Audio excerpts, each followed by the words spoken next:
Welcome to the Biblical Leadership at Work podcast. I am your host, Jason Woodard. On this month's episode, we will meet Sheri Welsh. Sheri owns and operates Welsh and Associates, which is a recruiting firm in Southwest Michigan. Listen in as she shares how God took her through some very stressful times early in her career before leading her to start her own business. The crazy thing was, at that time when I was released, I was 6 weeks pregnant with our first child, Jason, and I hadn't told anybody. We talk about how those difficult experiences can prepare us to better lead others with humility and empathy. He was preparing me even then to be sensitive to people who are in career transition and who might be in frightening places, like not sure how long they can last with their savings and not sure where their next job's going to come from.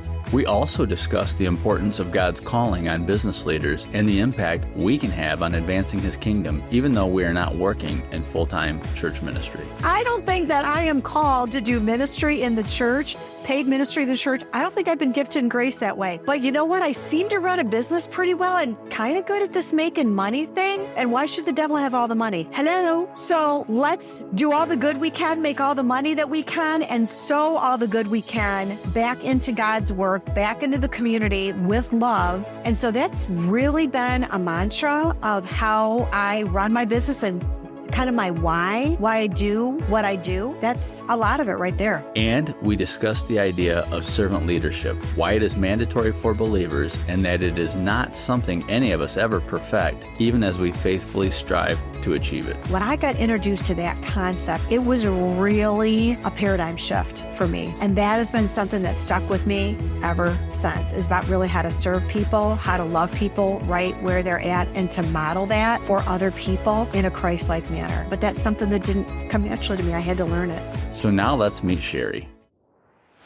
Okay, so Sheri Welsh, thank you for joining me on my podcast. I really look forward to getting to know you and having the audience get to know a little bit about you as well. Thank you, Jason, for having me as your guest. I'm thrilled to chat with you. Awesome. So hey, let's start out, talk about your professional background, kind of how you got to where you are, and tell us a little bit about that from education and career path and what you're doing now. Sure. Well, I won't take you too far back in the Wayback Machine, but I am a lifelong Michigander, born in Detroit, so a Motown girl at heart. That'll always be in my roots. But my family moved to Northeast Michigan, and when I graduated from college or high school from a little tiny town called Oscoda, so if your listeners have ever heard of that, that would be amazing, but they probably haven't. It's small and getting smaller by the day, as most towns in Northeast Michigan are these days. But, you know, I had really great counselors which encouraged me to go to college. I was the first in my family to graduate from college, actually. And I went to Central Michigan University, and I was a business administration major there. And my major was actually merchandising and retail sales, right? Isn't that crazy? But back then, that's what it was. And it was, it was just a focus within the business school. I had all the same marketing and accounting and everything else classes that everyone else did. But I really thought that I was going to go into retail and I was going to be a buyer for stores. All the beautiful merchandise you see in the stores, I was going to be the one that went out there and did that. And so I had to do an internship as part of my program. That internship brought me to where I'm at today, to Kalamazoo. I approached a family-owned department store, which is now defunct. If you lived in the West Michigan or Kalamazoo area, years ago, you might recognize the name of Gilmore's. I don't know, Jason, how long you've been around, if you remember the Gilmore's department store days. No, we've only been up here about 13 years, and it's mainly been just in Battle Creek. But I know a lot of listeners from Kalamazoo. We have a lot of people that listen from that area, so I'm sure there's some people that remember that. Yeah. So, it's pretty cool because they never had an intern before. So they gave this, mouthy little junior in college who went in there and sold herself like, I'll just work for minimum wage. Like, I just need some great experience. And they took a chance on me, and it was great. So my internship led to a full-time permanent role after graduation. And my boyfriend turned into my fiance, he got a job in Kalamazoo. So guess what? We got married and decided to stay right in Kalamazoo. And that's kind of like my educational background. So from there, I spent about 8 years in retail, and I did become a buyer. Spent a little time doing special events, but you can only do breakfast with Santa so many times. And then you're like, I just can't wipe the mess up from someone else's kid one more day. or see one more crying baby in Santa's lap, I think I need to do something. So I moved from events and I went into buying, and I did that for probably about 7 years.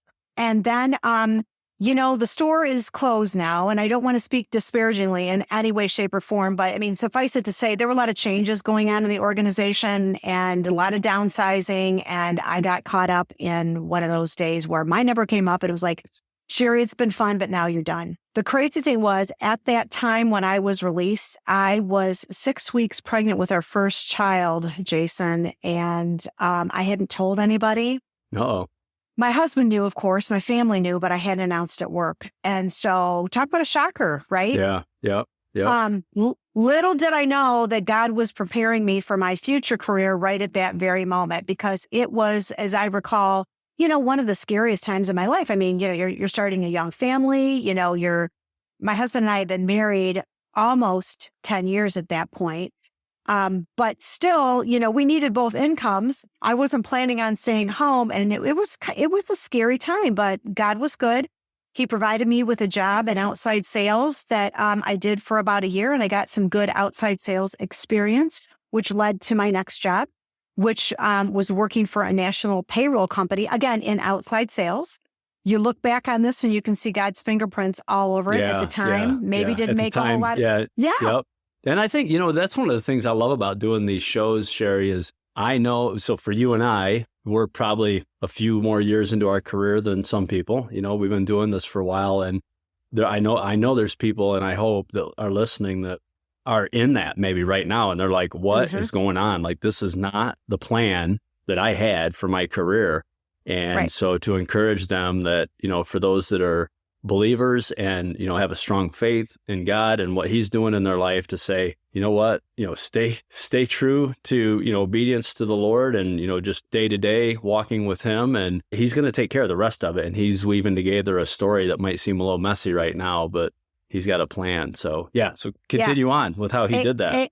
Amen. Very well said. And I'll just tag on to that to say, we don't always get the luxury of looking back and seeing, oh, I understand that. That makes sense now. That doesn't always happen for some people. I count myself blessed that I was able to see that, am able to see that, and at least share that with people who might be walking through some dark places or finding themselves, taking a turn in a path that they never expected. Like, how did I get here, Lord? Why am I here? This was not what I thought you wanted me to do. Just trust the plan, right? His plans for us are always good. So here I was, I've now got a young, 1-year-old, right? And I'm making a job change. Again, I'm going into outside sales for this national payroll company, but I knew if outside sales was going to be my track, I was sort of thinking that's maybe where I was going. I knew that this was going to be better for us financially, and the training was absolutely incredible because it was really the first professional sales training I had. You get a little bit of that in college, but you don't really get professional sales training. And this organization that I was with, a company called Paychecks, taught me how to do referral-based selling, because most of their business came on referral from the public accounting community or from current clients. And their mantra was, take good care of these people, right? Take good care of their clients, take good care of their payroll, help them take good care of their businesses. And when you do a great job, they're going to tell other people about you. And it's just that easy, right? So I learned the importance of getting things right? First things first, take good care of your customers. Take good care of the people who want to invest in you, right? Because they think you've got a good product or service. Right. Yep. So that's exactly what we did. We all learned that. I learned that really well, and I became really, really successful in that role. But, for anybody who's been in sales, have you ever felt like you were on a treadmill that somebody kept turning the speed up a little bit higher every year, right? Because when you're in sales, you're only as good as your last year. Yeah, it's a lot of pressure. Yep. It is. And the company never asks for less the next year. They only ask for more. But this company had a model and a product and a service without going into a lot of detail. I'd been with them for about 4 years when I figured out we're not going to get much more out of this territory. I hate to say it, but there isn't a whole lot more to be had. And I think it's time for me to go out on the top of my game. And it was at that point that I actually went back to the firm that had placed me. It was a search firm that had placed me in this role. And I said, it's time to make a change. And they said, come work for us. And I said, excuse me? Oh, wow. In the search business, because, the executive search business is not one that people go to college to learn how to do. You don't grow up saying, I want to go be a headhunter. I want to go be a recruiter. Like, nobody does that, Jason. It's not a thing. But my husband and I had a lot of prayer together over this, and God slammed a lot of windows and doors shut hard and left one open, because I'm a slow learner and I couldn't get it any other way. It's like, well, I guess this is all that's left. So I guess this is the one you want me to go for, God. Seriously. That's the one I'll take. Yep. So if you've ever been praying for the oops upside the head, make it crystal clear. That's kind of what I had to do. And that's exactly what he did. So I jumped in. Funny conversation. Maybe some of you would remember the old Montana transport minivans. Do you remember those bad boys? Yeah. By Pontiac? Yeah. Back in the day. We had just bought a brand new Montana transport. And I remember my husband so clearly saying to me, you're going to do what? And you're going to change jobs? And you're going to work on straight commission? We just bought this new van. Yeah, I did that. That was our biggest worry right then. But I was like, you know what? I'm going for it. Turned out to be a move that I could not have been where I'm at today were it not for that. So I went to work for a small firm in Kalamazoo, which has since closed. And I found that I was able to leverage my contacts that I had met, in my prior job at Paychex, calling on the financial and accounting community, leverage that for success with new clients and candidates in the clients that I would serve in this organization, and built quite a client base, quite a following, developed a lot of great candidates. But I had in me sort of that doing the very best you can for the folks that you serve, right? And I just didn't feel like the company I was working for was giving their best, right? I felt like we could do better, we could do more, and they were satisfied with where it was at. And I'm like, but we could take care of them so much more if we did this or we did this. Well, that's not what they wanted to do, which was their choice, right? And then came the day where I just had to make a really difficult decision. Kind of got into a conversation with one of the owners of the firm where, to be perfectly candid, I was screamed at and sworn at. And as a Christian woman, I had never been talked to like that before, ever. Lifelong believer, grew up in a Christian home. Like, that kind of stuff didn't happen, not in my home and never in my workplace. I wish I could say it was the first time it happened in that workplace, but actually it was the third time that it happened on this pivotal day that something snapped in me and I said, I got to go. So I did. And I launched my own firm, which is Welsh and Associates. And it was done with a lot of prayer. I mean, God placed in my heart way, way back in high school. I go back to my high school yearbook. And what did I say I wanted to do at some point was own a business. Well, I never really thought it was going to be an executive search company, but God knew. I mean, he knew. And he was preparing me, back in the days when I worked with Gilmore's and I lost my job. He was preparing me even then to be sensitive to people who are in career transition and who might be in frightening places, like not sure how long they can last with their savings and not sure where their next job's going to come from. Yeah. And he prepared me for people walking through difficult situations in the workplace, right? Working for supervisors or bosses or coworkers that, are borderline abusive. And, as Christians, we don't need to be doormats. We don't need to say we can stand for what's right. And if people don't want to change, that's up to them, but then we move on. Right. Yep. So I'll never forget the first day that I opened Welsh and Associates, and it was me in an office. And I sat there and I just felt this overwhelming freedom. I don't know if you've ever had a sense of where the real you was locked away. Like you couldn't really be who, maybe you've been in a job like that or a situation like that where you kind of had to fake it and be somebody that you weren't because who you really were was not appreciated or understood and was not allowed to be real. Does that make sense at all? Yeah, absolutely. No, I've experienced that for sure. Especially you really understand it once you get to be in a role that you feel like, all your strengths are firing. And then if you later on have to not be in a role like that, it's super hard. So, yeah. Yep. So all this part of me, my heart and soul was locked away. And once it became my own, it was all set free. So then the business just flourished. I mean, candidly, I borrowed on our home. We took out a home equity loan to start the business. And that was in August of 2002. And the money was paid back in full before the end of the year. I mean, That's awesome. God just saw fit to bless unbelievably. And we've celebrated now 20 years in business back in August of last year. So we're into our 21st year now. And God has been good and faithful. That's really cool to hear that, those different paths. You said something that made me think about some bad bosses I've had. And I remember early in my career, I had one.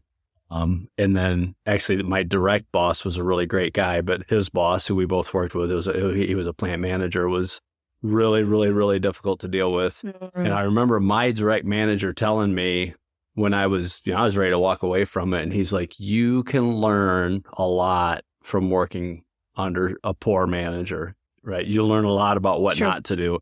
And he was right.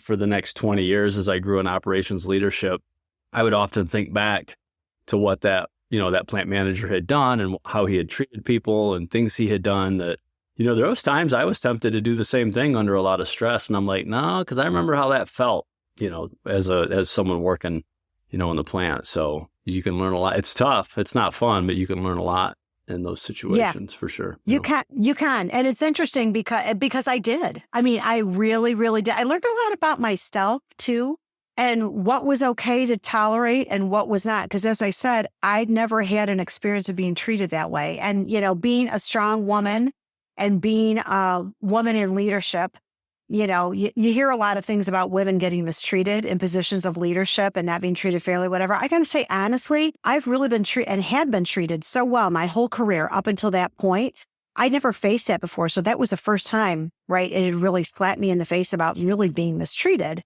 in the workplace. But I learned that, I didn't have to put up with that. That's right. I learned that. And I did learn a lot. I really did learn a lot about what not to do.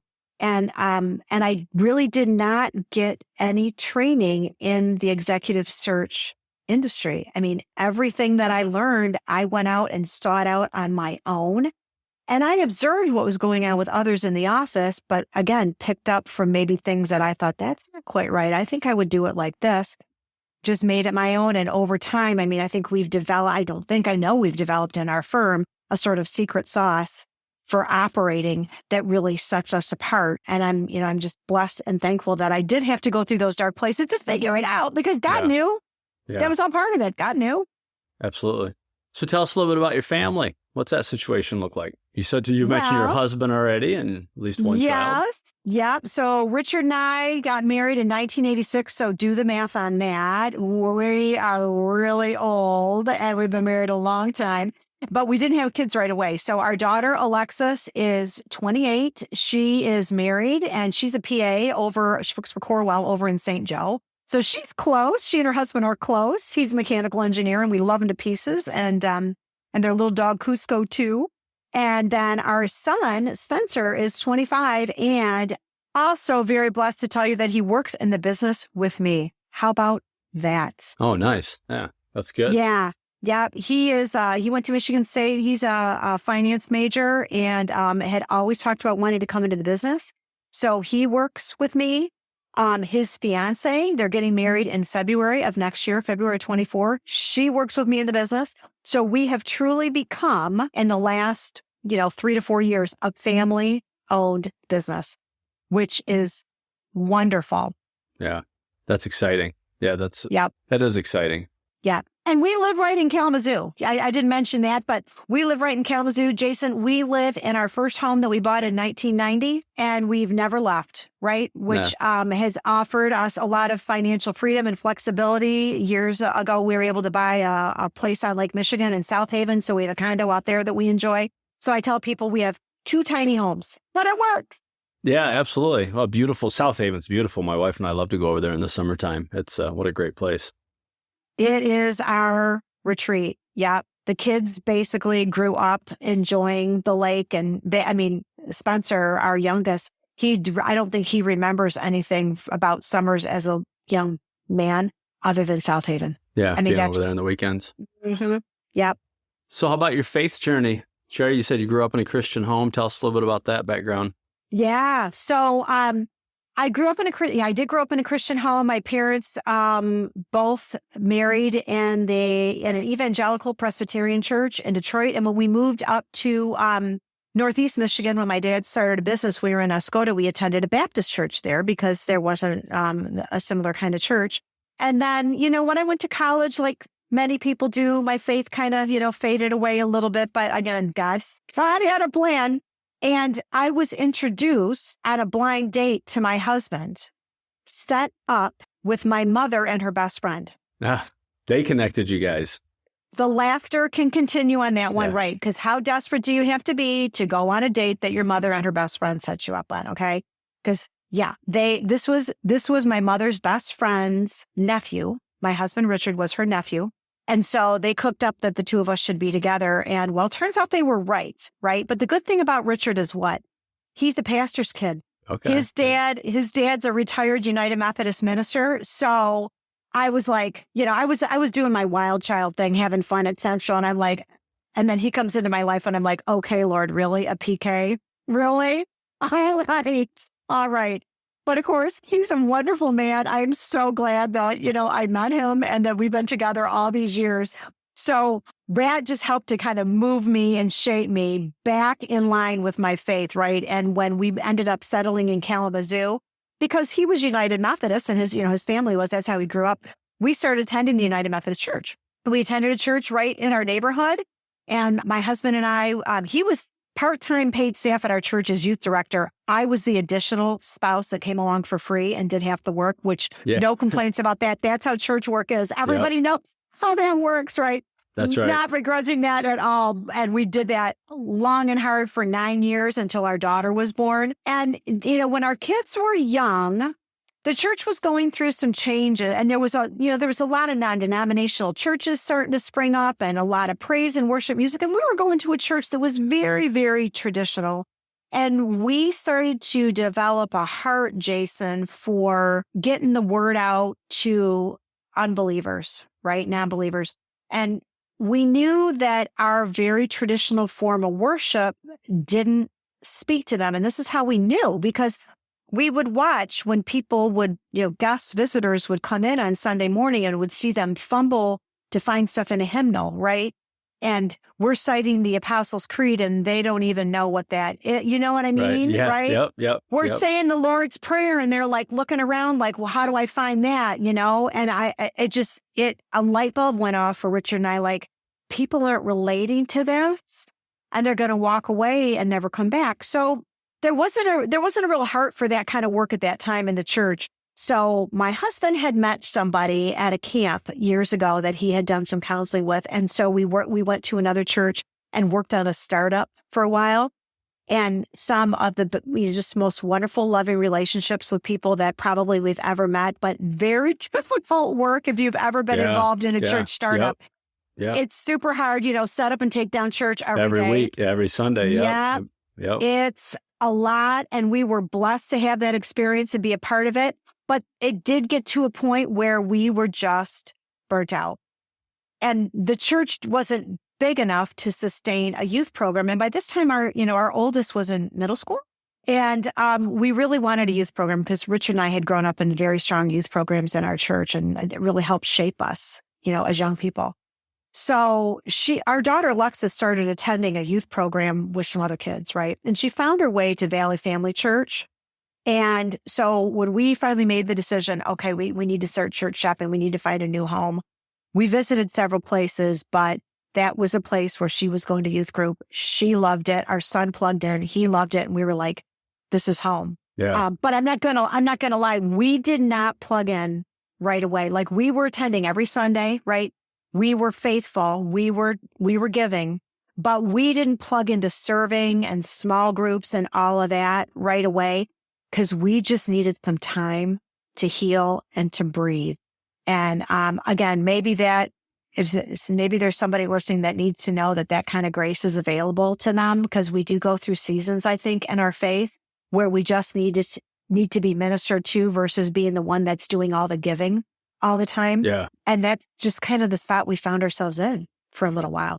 Yeah. I think, when someone changes church, and we've done it as a family, I guess, twice. in, I don't know, probably almost 20 years. So not a lot. But each time we did it, it's a pretty big ordeal when your faith and your church family are such a huge part of your life. And I think that it's wise for churches and families when there's a new family that comes to not even allow them to serve for some time, right? And for a lot of reasons, but just the one you talked about, that it's like, look, if you're new to a church, something happened. Either you're seeking and trying to see what God's doing in your life. You've come from no church background to a church background, so you've got a lot to figure out and mature, or you've changed churches, which means something bad happened, even if you moved geographically and there wasn't a problem. And we did that. That's when we moved up here. We changed churches because we moved, and it was difficult. And I can remember my wife and I were completely plugged in to the church when we moved. I mean, I'm, serving as deacon. We're leading the youth group. I mean, we're there all the time and serving in some capacity. And it was important for us when we made that change to not have to and to not feel pressured for 6 months to a year to do anything but come and just listen and learn and, feed on the word and build those relationships. So I think there's a lot of wisdom there that needs to happen for sure. Yeah. Right. Yeah. Yeah. And people need to give themselves a grace to go through those times where they just need to take a breath, right, and be ministered to. And then I also recognize that there are people that come in and they're just, they're ready to go again too. But just to be open, I think, to whatever people's needs are and be really sensitive to that. And that's the beautiful thing about VFC, like nobody pressured us, right? Nobody pressured us to jump in and do more and do more and do more. There was none of that. And finally, we just came to a point where we're like, you know what? We think we're ready for more. So, we stepped out and we got involved in a couple of different small groups. And that was terrific. And that was really the point at which we said, now we think we're ready to serve, right? So we started serving. Richard served, ironically, in middle school youth, right? Because he just can't get the youth work out of his blood. He served there for a little bit. And I started serving on the hospitality and the greeting team, out front, welcoming people when they're coming in. And now he is working on that team with me as well. But we really love it. And we've moved from being just participating in small groups to leading a small group. Ours has been running consecutively since I think it started in the fall before the pandemic, if I'm not mistaken, like fall of 19. Yeah. And so we've had some people come and go, and new people come in, but we've been continuously running, and it's a joy. So a little different question for you, Sheri. What's a core leadership motto for you? Like, what's your, go-to that you've developed over the years as a leader? I don't know that I have a motto. I mean, I have some things that I've read and some things that I guess I kind of subscribe to, Jason. Yeah, I mean, maybe a principle you always go back to. Yeah. Well, I read years ago, The 7 Habits of Highly Effective People with Stephen Covey. And man, I love that book. I mean, I literally just recommended it today. I recommend it all the time. You have to read that book, 7 Habits of Highly Effective. I literally recommended it to a high school student today I was talking to. Yep. It's good. And that really, really struck me. So I really subscribe to a lot of Covey's thinking. I often use the story with people who I know need to practice more self-care about the goose that lays the golden egg. If you remember that parable they talks about, right? Yep. Sharpen the saw. If you don't take care of the goose, right, that lays the golden egg, pretty soon the golden eggs sap. Yep. So take care of you or you're good for nothing to anybody, right? Which was a lesson I had to learn at some point. Covey definitely. Also, Rick Warren's book, Purpose-Driven Life. Purpose-Driven Life, yeah. Okay. Yeah. And there was a section in there that maybe when you read it, you glossed right over, but it jumped out of the pages for me. And that was, essentially where he talked about people being kingdom builders. Do you remember this? Where he talked about getting together with a group of businessmen in California. And they weren't preachers or teachers or, anything like that right in the church, but they were great business people and they knew how to make money and stow it into ministries for the Lord. So that just revved me up. So ever since reading that, I've been, because I'm like, I think that's me, right? Like, I don't think that I am called to do ministry in the church, paid ministry in the church. I don't think I've been gifted in grace that way. But you know what? I seem to run a business pretty well and kind of good at this making money thing. And why should the devil have all the money? Hello, right? Right? So let's do all the good we can, make all the money that we can, and sow all the good we can back into God's work, back into the community with love. And so that's really been a mantra of how I run my business and kind of my why I do what I do. That's a lot of it right there. Well, that's one of the things for me why I started this podcast is because I'm a huge believer. I mean, it's true that we're not all called to full-time ministry. And I'm obviously very thankful for those that are, those that have been gifted to study and to teach and to write and to preach. But the majority of us that are believers, that are Christ followers, are not called to do that, right? We're certainly called to advance the kingdom and to glorify God, like you said. And whatever we're doing, we're called to do it for His glory and to Amen. Generate, to impact the lives of others and to use the wealth that we've been giving and the other gifts that we've been given to advance His kingdom. So yeah, that's huge. And that's why I like doing these podcasts, is just talking to people in a variety of different fields. And, and we'll talk a little bit later about how do you honor Christ in your work? How do you honor Him in the things that you do, no matter whether it's you're working in a manufacturing facility or a retail outlet, or you're driving a truck, or you're a skilled tradesperson, or whatever it is. And we're called to do that as followers of Christ. So that's good. Yeah, we sure are. Hey, a little different question again. What are your spiritual disciplines? What are the things that you do on a regular basis to maintain your faith and stay close to the Lord? Yeah, great question. So, it's a work in progress for me. I, like most, struggle with priorities, right? Yeah. And putting the first things first. In fact, our pastor preached a message on that.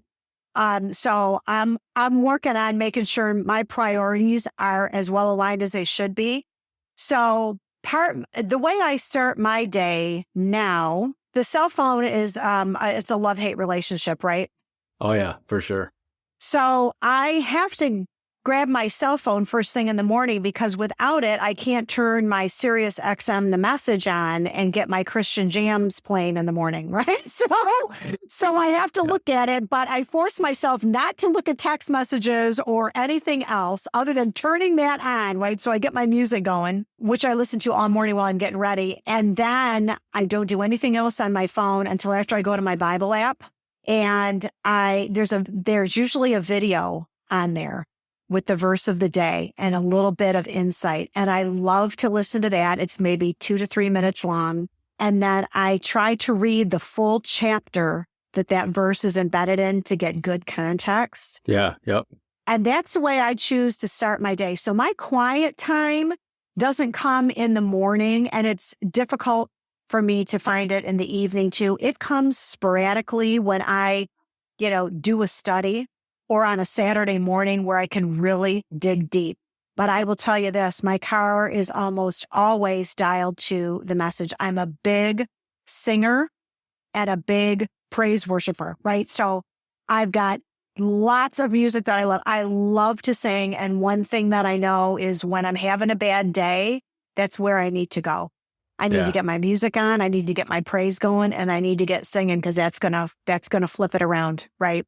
My prayer time could be a whole lot better, Jason. Let's just confess, right? I steal quality time in the shower, right?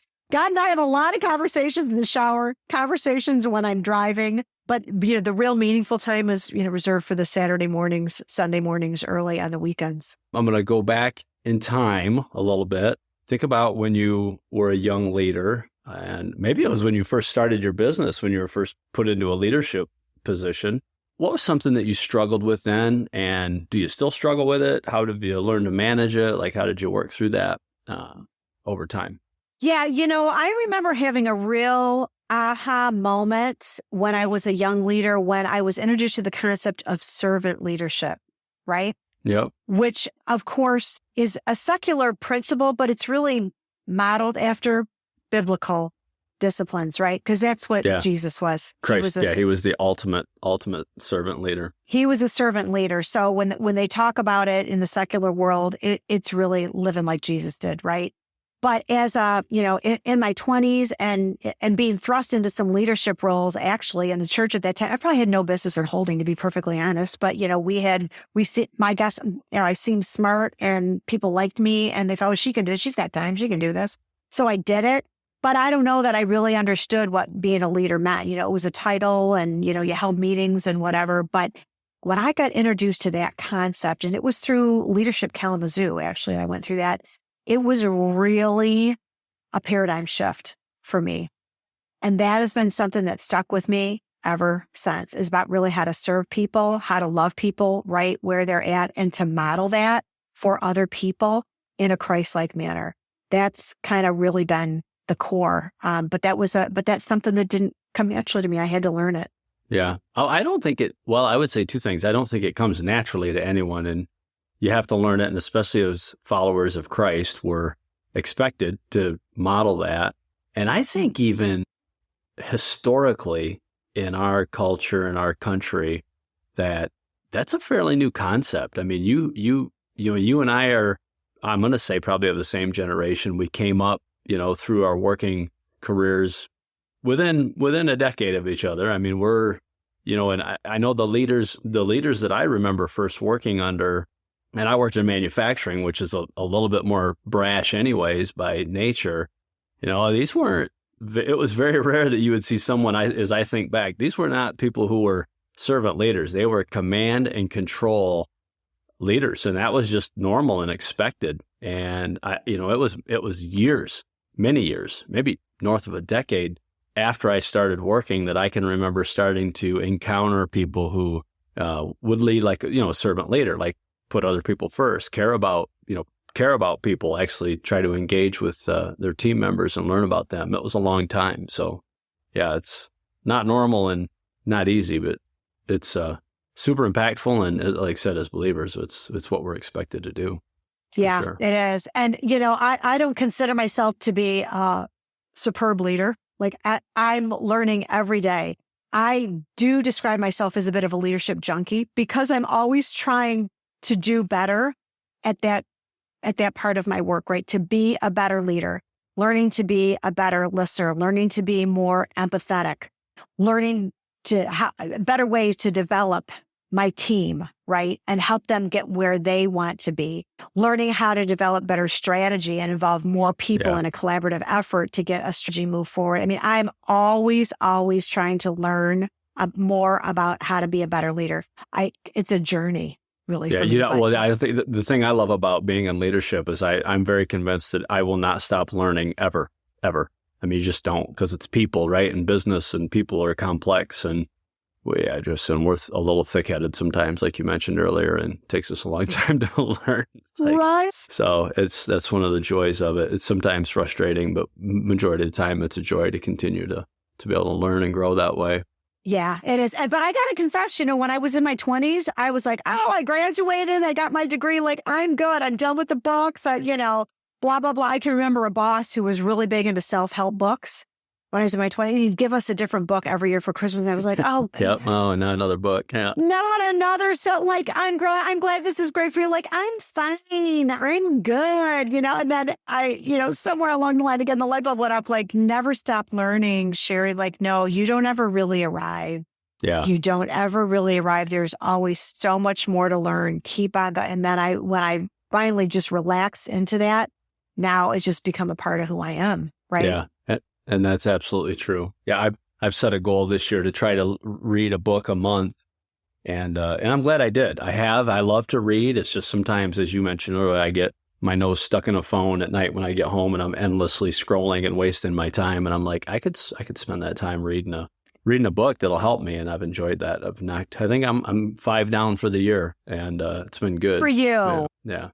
So when you look around, Sheri, just the world in general, people that you're involved with professionally, or whatever that you have within your sphere of influence, what do you see as one of the biggest gaps in leadership that you think has the most detrimental impact?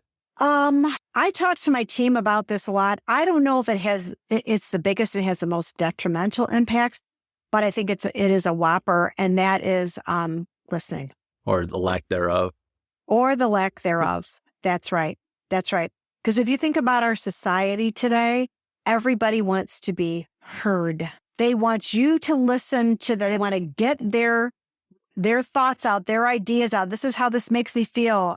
You got to listen to me. Everyone's screaming at the top of their lungs. Nobody is listening. And I think that listening is a bit of a lost art. I don't think that it's one of those practices that I don't think you ever really arrive at. I think you have to work at it all the time. And in my business, we do work at that quite a bit. I work on it with my team and all of us listening to each other, but I also work on it as part of our business, because if you think about what we do, we are talking to prospective candidates, right, who are looking at taking a new job. We have to listen very carefully to their story. We have to hear and understand what they're saying to know what it is they really need or want, what's not working for them, what they really truly need and desire, and then make a good fit, because we fully understand that. And especially in my industry, very few firms do that well. I get a job. A headhunter calls you up and I got a job for you, just trying to push you into it. Yep, that's right. Yep, force you in, you can fog a mirror and you got a degree in mechanical engineering. And this is the engineering job for you. It's like, no, probably not. Yeah. So, I'd have to say that really listening, and I feel, and I tell my team this all the time, it is such a great gift that you can give to other people, to just listen to them, listen to their story, listen to their pain, listen to their frustration, listen to their joy, right? Listen to their dreams. Not too many people are listening right now. Yeah. And you're immediately developing good rapport and trust and a great relationship with someone when you just open up your ears, close the mouth, and listen. Seek first to understand, then to be understood. Right? As our friend Stephen Covey would say. Yes, 100%. Yeah, you know where I got it. Yeah. Exactly. Yeah. Yep. Yeah, that's good. No, I think that's absolutely true. I know I struggle. My brain is always going, and I am very much the stereotypical husband that my wife will tell me something, and it's just and I'm working on it, because I know that's terrible, and I love her dearly, and I know when I do that, it doesn't reflect that. There's times I just I don't even know what we just talked about. So you have to focus on it. You got to work at it, that active listening to do that. So that's good. Yeah, I appreciate it's hard. And again, I'm not perfect all the time at it, but like you say, you have to work at it all the time. And being conscious and aware of that is so important. Just keep practicing. It'll get better. It'll get easier. Yeah. So another question I have, how do you honor Christ in your work? How do you do that in a practical sense? How have you tried to embed principles into your business? How do you treat employees in a way that honors him? What are some things you do there? Yeah, that's a great question. So, when I hire people now, because we have 6 employees at our firm, so we're not huge, right? But with the hires that I've made, and because we just started hiring people probably, I don't know, 10, 12 years ago, something like that. It was just myself and a couple of the people at first. I'm pretty honest about the fact that I'm a believer. I'm not going to require you to pray before meetings or come to my church or read the Bible with me on your lunch hour, anything like that, okay? But I'm going to let you know that I've committed my plans and the future of this business to the Lord. We're trying to do all the good we can with the profits that we can from this business, right? To sow into his kingdom.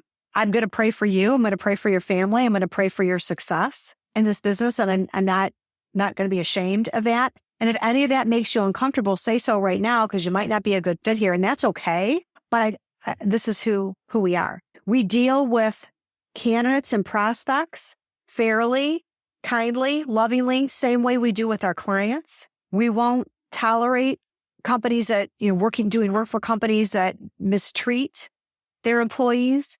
We won't tolerate candidates that are less than truthful with us.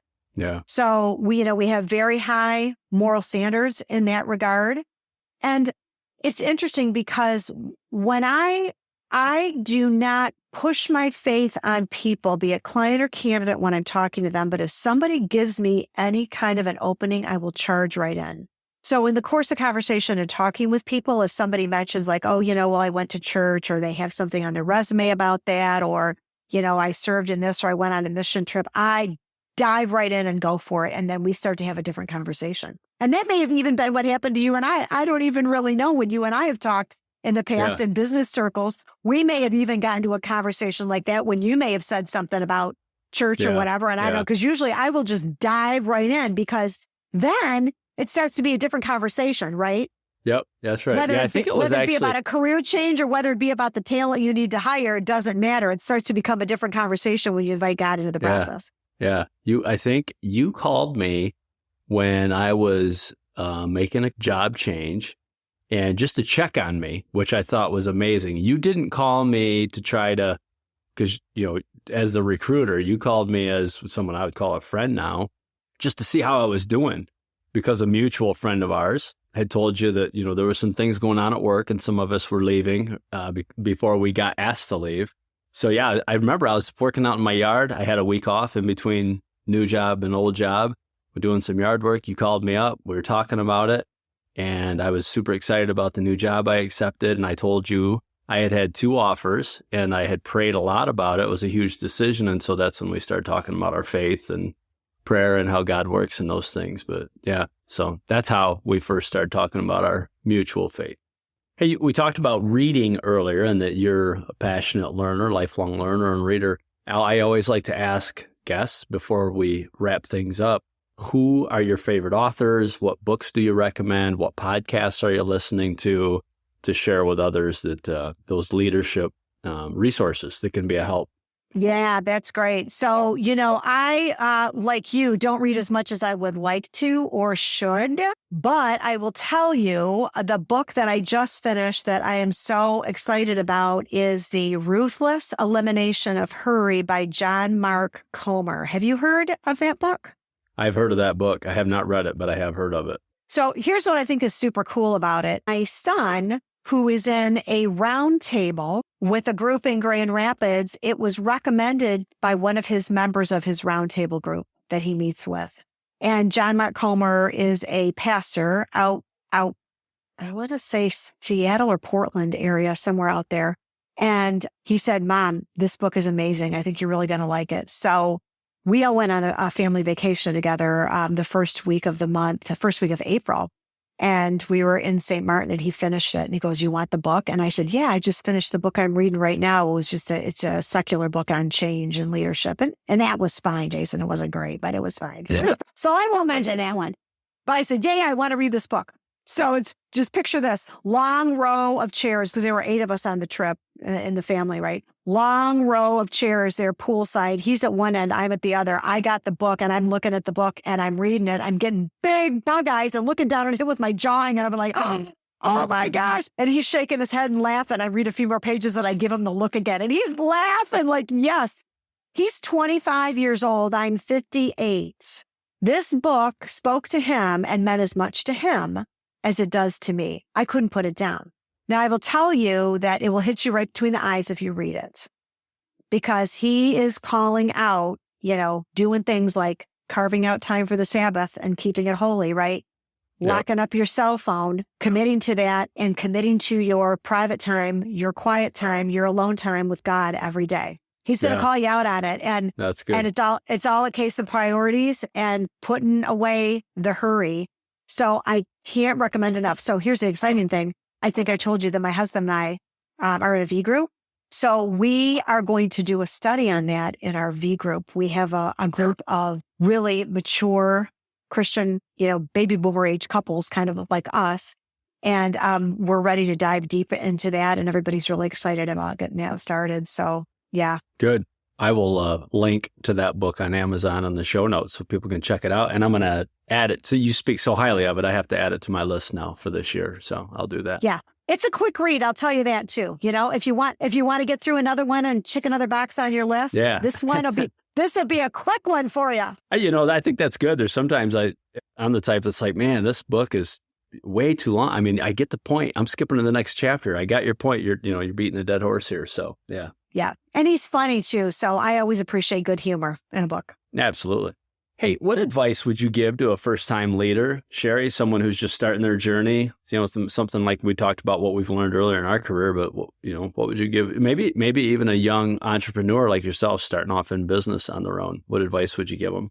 Yeah, great question. I think about what I would tell my younger me too, and that is really just be a sponge and surround yourself with people that maybe you aspire to be like, or you believe have done things right that you want to learn from. Just like hitch your wagon to them and learn all you can from them, whether it's in an unofficial mentoring way or officially. If you say, hey, would you mind meeting with me for coffee, and just telling me but find some folks like that you can surround yourself with. I was fortunate in that I did. I mean, I shared a little bit about the bad leaders, but I didn't really share with you how many good leaders I've had the pleasure of working with and getting to know throughout my life, and people that just took me under their wing and taught me wonderful things. And I'm grateful for that. So you don't have to read all the books and do all the things, right? You can learn so much under the leadership, if you will, under the guidance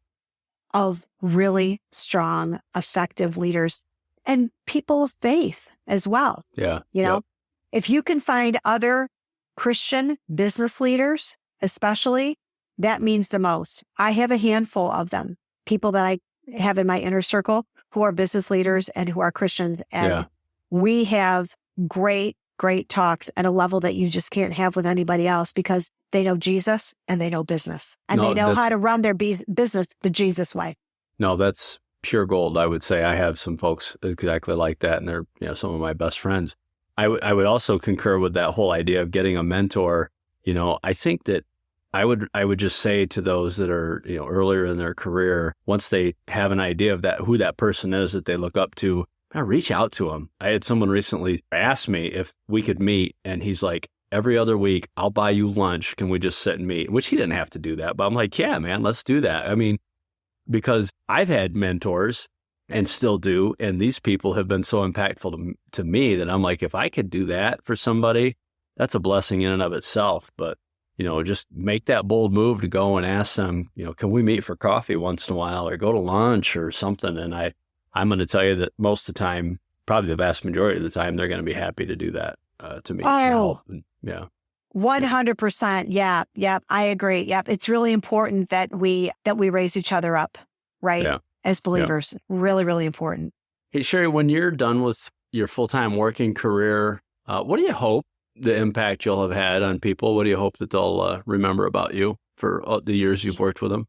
There's something I don't really think about too often, although I know it's coming up probably faster than I'd like to acknowledge. But, I think that the firm will carry on and the name will carry on because my son's going to run it, right? But I just hope that the brand and the legacy that I've started, I believe they will continue on. My son's a believer. His fiance is a believer. That the firm is always going to be known for doing really high quality work, working with integrity, working with trust, working with respect. I've always said, our goal is to be the first name on everyone's lips, right? When they're looking for a firm to find talent for the company, or they're looking for a new job and who can help me find that new job, that we be the first name. And that's with a brand that, because we do everything that we can to the best of our ability to glorify God, honor his name, blessed to be a blessing, right? So we give generously and sow into people, have conversations with people that could be life-changing, and there's not a dime in it for us, right?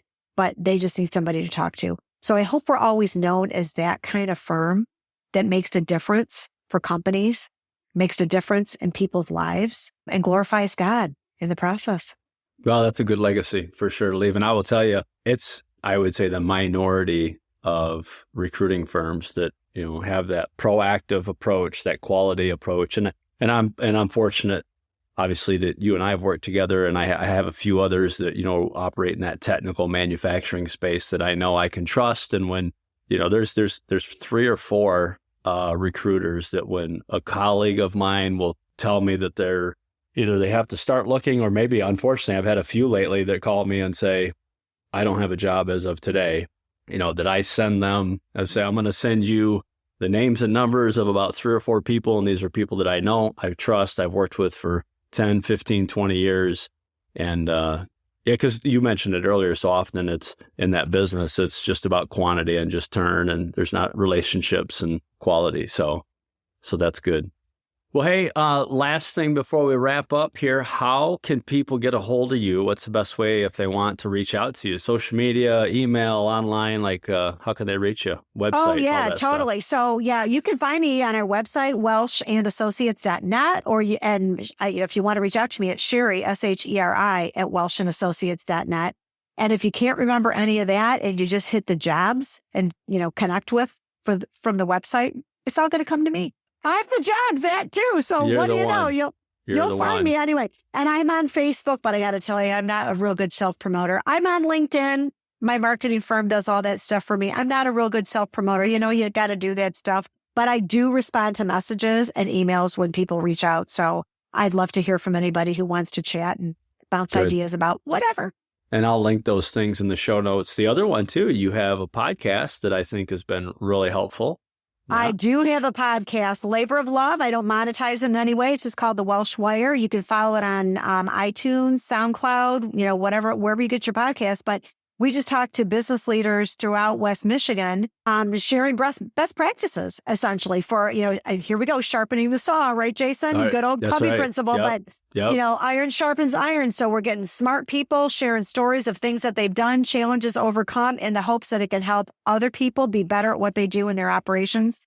We launch a new podcast about one every month, and that's another way that you can connect through that. It's fun. Yeah, definitely check it out. I've enjoyed it. There's been several episodes I've really, really liked that have been, just super helpful for me. I know the one recently, they talked about why there's a shortage of people. Really, really good one. You got to listen to that if you're in this part of the state and trying to hire people. It's, I think, some good analysis there. So, yeah. Yeah.